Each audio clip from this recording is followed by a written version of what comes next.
Muriel Adassa, bonjour. Bonjour Valérie. Tous les jeudis, nous allons vous retrouver pour votre coup de cœur, voyage. Et aujourd'hui, vous avez choisi de nous amener en Norvège. Muriel, pourquoi quitter les plages de Tel Aviv pour partir affronter le froid norvégien? Bien, tout simplement parce que j'avais envie de vous faire rêver. Ça vous fait rêver la Norvège, Virginie? J'attends de voir les images. J'ai vu dans le sommaire, ça avait l'air pas mal. Ça reste très ambitieux comme envie. Mais le pari est forcément réussi lorsqu'on parle de la Norvège et surtout quand on y va. D'une part parce que c'est un pays qui est doté de paysages juste extraordinaires. Il a été véritablement gâté par Dame Nature. Ils font quand même partie des paysages les plus beaux parmi du monde entier, quoi.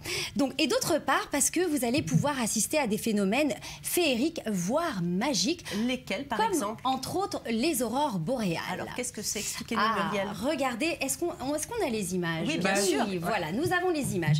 Alors déjà, pour vous donner une petite idée, une aurore boréale, quand vous vivez cette aurore boréale, vous avez juste l'impression d'être l'acteur principal d'un film de Spielberg, ou bien encore de faire un remake de Star Wars et Là, Reine des Neiges. Là, il n'y a aucun effet spéciaux, vous confirmez, mélangé. Non, et tout est naturel. Ça a été très difficile de sélectionner les images parce qu'elles sont toutes plus belles les unes que les autres.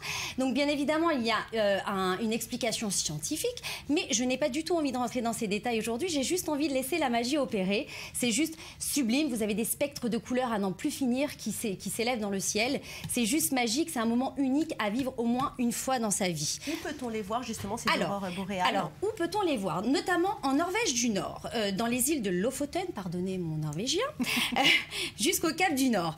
Et notamment aussi dans la ville de Tromsø, qui est une petite ville très très charmante, qui accueille de plus en plus de visiteurs internationaux, mais aussi norvégiens, qui assistent à leur première expérience d'aurore boréale. Et il y a une chose très très sympa à faire que je vous recommande, c'est de faire ce qu'on appelle un safari aux aurores boréales. Alors l'idée est très très sympa, vous êtes pris en charge par une équipe bien évidemment spécialisée, et s'il vous emmène à la pointe de la Norvège, notamment dans le Finnmark, qu'on appelle aussi la Laponie norvégienne, eh bien non seulement vous allez pouvoir admirer une aurore boréale, mais en plus de ça, vous allez pouvoir être initié à la culture des Samis. Et les Samis, c'est tout simplement le peuple indigène de la Laponie norvégienne. Donc je trouve ça très très sympa de mélanger culture et féerie. Bien sûr. À quelle période de l'année il faut partir? Alors, il y a une période la plus propice. Le phénomène est à son apogée d'automne à fin mars, plus exactement du 21 septembre au 21 mars, de 18 h à 1 h du matin. Mais si vous faites le safari, vous allez être avec une équipe qui saura où vous situez.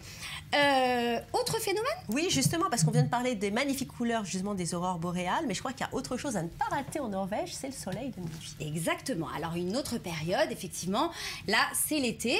Donc pour faire simple, le soleil de minuit, c'est en fait le soleil qui est présent 24 heures consécutifs. Là encore, il faut se situer à des régions bien spécifiques, au-delà du cercle polaire, notamment dans la ville d'Hammerfest, qui est un site privilégié pour admirer ce soleil de minuit dans des bonnes conditions. Alors ce qui est très sympa, déjà, vous avez des lumières improbables à minuit, vous avez un sunset permanent, vous avez des paysages incroyables, vous pouvez pêcher à la ligne, vous pouvez faire du vélo, des choses que vous ne pouvez pas faire habituellement à minuit, et c'est des choses à découvrir en été en Norvège. Et à contrario, donc l'hiver, vous avez la nuit polaire qui, pour vous donner une petite idée, une nuit qui équivaut à 6 mois. Bon. Alors des paysages uniques au monde, mais la Norvège, c'est pas que ça?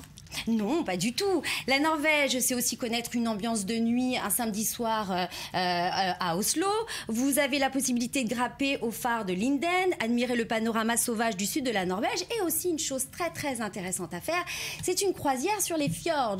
Alors là, donc tout ce que ça comporte dans le terme croisière, bien évidemment, mais là vous allez naviguer dans l'immensité, dans la beauté de ces paysages féeriques qu'est la Norvège. C'est vraiment un moyen de se couper réellement du monde. C'est vraiment magique. C'est vraiment mon petit coup de cœur, la Norvège. Oui, là, vous nous avez convaincus. Alors, la température rapidement là-bas. Je crois qu'on va redevenir très pragmatique. Le temps, Muriel, et le prix. Alors, c'est quand même vous avez quand même un climat tempéré malgré sa situation géographique. Et ça, c'est dû au Gulf Stream, qui est un courant océanique qui prend sa source entre la Floride et les Bahamas.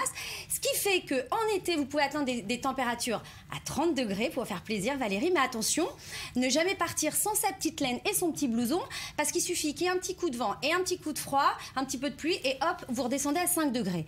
Et le prix pour partir? Je vous parle pas de... Ah si, bon, c'est moins 30, c'est oui, ça. Mais il faut l'entendre vite, c'est moins 40, mais on n'entend pas ce que je dis. Moins 40, alors parce que vous allez être Virginie Khalifa à réchauffé. Tel Aviv, elle vient avec son chapeau et sa doudoune, alors là-bas, je ne veux même pas imaginer votre accoutrement, Virginie. Ça va être compliqué. Non, mais on est réchauffé de l'intérieur par toutes les merveilleux paysages qu'on voit. Et les prix, écoutez, ça démarre. Sur Internet aussi, La chaleur est à l'intérieur. C'est exactement, on réchauffe l'esprit, c'est le plus important. Les séjours, vous pouvez en avoir à partir de 500 € et les croisières à partir de 700 €. Il y a toutes sortes de prix, mais je vous conseille vivement la Norvège. Merci beaucoup Muriel Hadassa.